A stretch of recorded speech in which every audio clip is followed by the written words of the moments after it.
we go. Let's try this again. Hi. Hi. My name is... Oh, I'm not going to make any edits to this. I'm just going to keep it as raw, unfiltered, as much as possible. If you are watching this, hi, my name is Diana Fernandez. I go by many other different aliases. And this is Facing Federal with Diana Fernandez. Obviously, if you had come across this video, you're either a friend, a family member of mine, someone who was affected because of the poor decisions that I've made in my life that has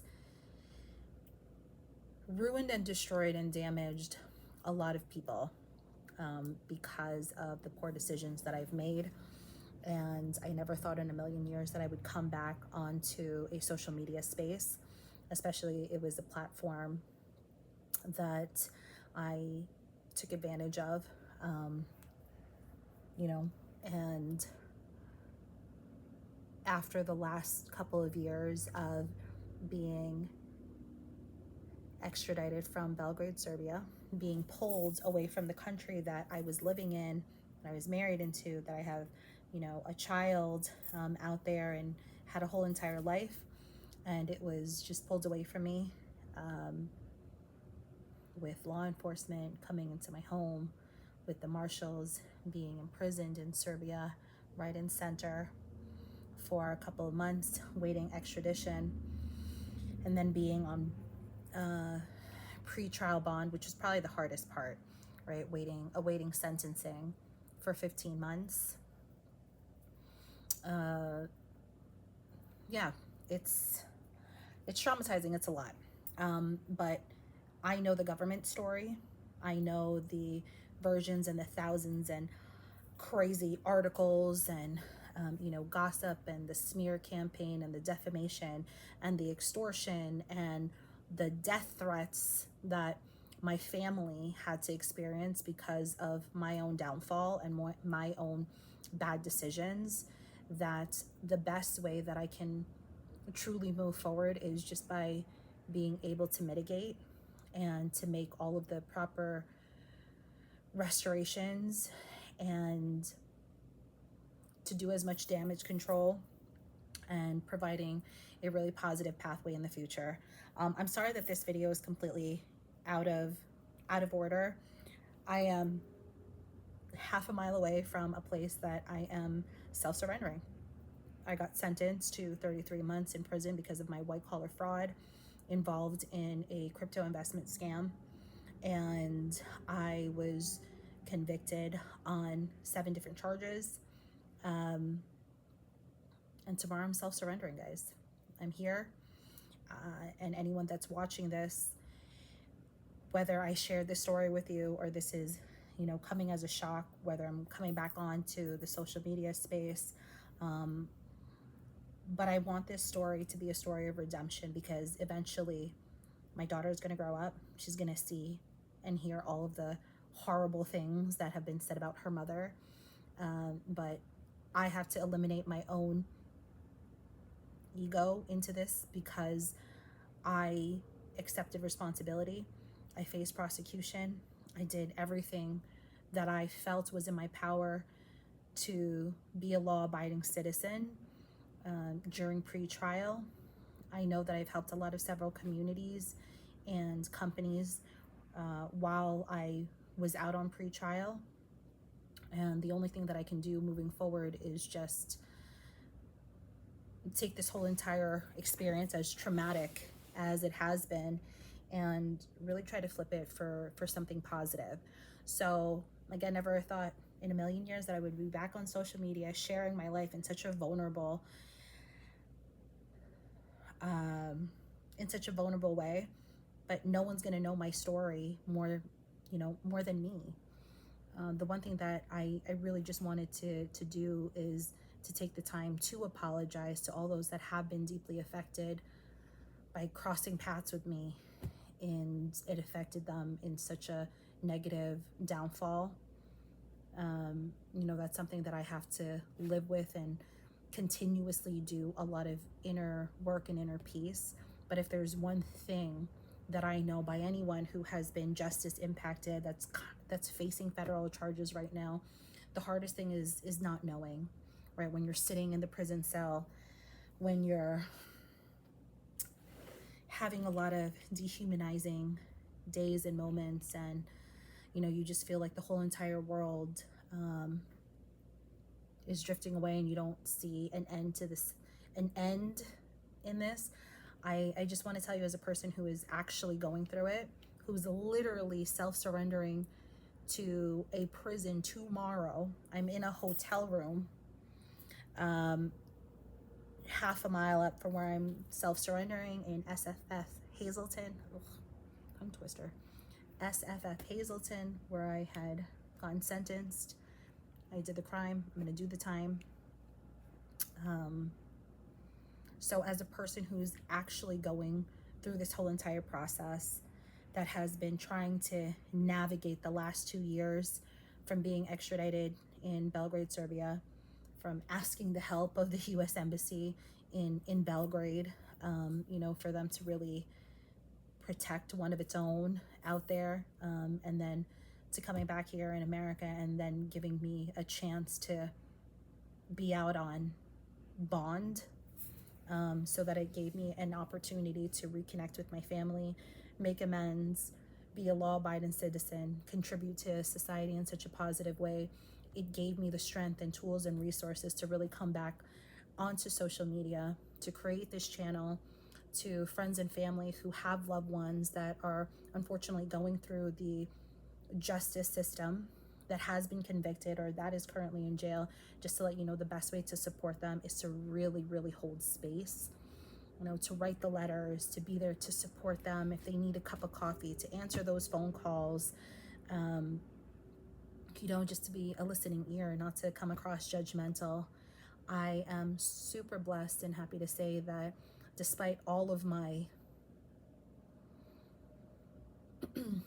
shortcomings, all of the horrific things that I've been involved in, and the people that I've really hurt on the path, I have been able to pull strength from my family members, from my friends, both old and new, who really came together, rally for me, still believe in the goodness of me. And I can only create a channel and a platform for this because I've realized that there's a lot of people who is facing federal charges, and these are serious things to really reflect on, right? So if you're out there, whether it's you that's waiting for sentencing, whether you're in pre-trial, whether you have a family member or a loved one that's going through this, I know it seems extremely daunting and difficult, and there's a lot of unknowns, but this time will also pass. I am literally saying it hours away from self-surrendering, and I know that I'm at peace with it, because the reality is that I owned up to the truth. I pleaded guilty. I took responsibility. I mitigated the best way that I could, mitigated for my case, and having character reference letters. I was working full time. I was volunteering massively into the community while I was out on bond. I contributed to law enforcement events in my own community, and that was something for me that was really eye-opening, because oftentimes, you have this misconception about the government and law enforcement, and at the end of the day, it's these people just want to maintain order, keep the bad guys off of the street, girls. I've deeply hurt and impacted a lot of people in such a negative way that the only option that I have moving forward is to take this whole entire traumatic experience and turn it into something positive, which is why I created this platform. I know it's one day before I'm going in, But this is a story about resilience, about redemption, and there is a path moving forward if you choose to go into that pathway where you want to make amends. And the one thing that I have to say that I'm really, really grateful for, thank you, Lord, right, for bringing people into my life this past 2 years that have gone through the system and that have openly shared their stories of how they served time, whether it was a couple months or years in prison, and they were able to turn their lives around and talk openly about the things that they did wrong, how they wanted to make amends, how they're serving their communities, and how they're giving back. And so that really left a huge imprint on me. And I don't want to move through life with my head down. I just can't, regardless of all the stupid, horrific, terrible decisions, gut-wrenching, embarrassing, narcissistic decisions I've made, I still have to move forward. I am a daughter. I'm someone's, wife, best friend. I'm a mother. I know that I'm a community leader. I know the things that I have contributed. So whatever the government's version of me is, yeah, a part of that is the truth. Sure, a part of it is a version of, the victims who I've affected. That's also your truth. But there's also a lot of truth that I am still very, very much obliged and wanting to contribute in such a positive way. And hopefully my story and my experience would help someone out there make better decisions. Don't be like me, where people have to suffer. And now, I have to spend the rest of my life, which I'm happy to do, spend the rest of my life making amends, making reparations. So as I sit here making this video, about to self-surrender tomorrow, if you're catching this video in 2025, obviously pre-recorded, I'll see you on the flip side. Just know that there's always going to be light at the end of the tunnel. To keep your head up, hold space, remain steadfast and prayerful throughout all of this. And I hope that this platform will be a really great source and tool and an opportunity to really speak life and hope and positivity for everyone that is facing federal charges. My name is Diana Fernandez. You just call me Diana. I want to say thank you to my family members and for my friends who have just been completely amazing and have held so much space. Thank you to my mentors that have really allowed me to regain my voice and my confidence so that I can allow that to trickle forward. There's a path. There's a really good path here. And I just know that this isn't the end of my story. This is the beginning to the end. The last 2 months has been absolutely brutal. I can only move forward going into my sentencing with my head held high, knowing that what I'm going to do for the rest of my life is going to be positive.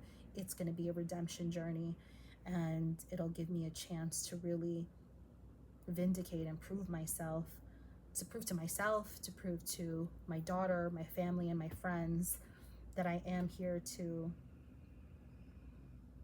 really repair, restore, and rebuild. If you want to support me while I am incarcerated for the next couple of months' time, there's my Amazon wish list. Anything on that Amazon wish list is going to go to me directly. If you want to write me letters, I don't know, you can. My good friend Sean is going to be managing this YouTube account while I'm on the inside and he's out there in the free world. The only thing that I can say to you guys is make good decisions. Whatever you think, whatever crime, whatever activity you think is going to be worth it, it's not. It is not the price that you pay. Stay sober, stay sharp, stay alert, stay steadfast, and just continue to work on your future, fight for yourself, fight for your family. It's Diana Fernandez with Facing Federal, and I'll catch you guys soon.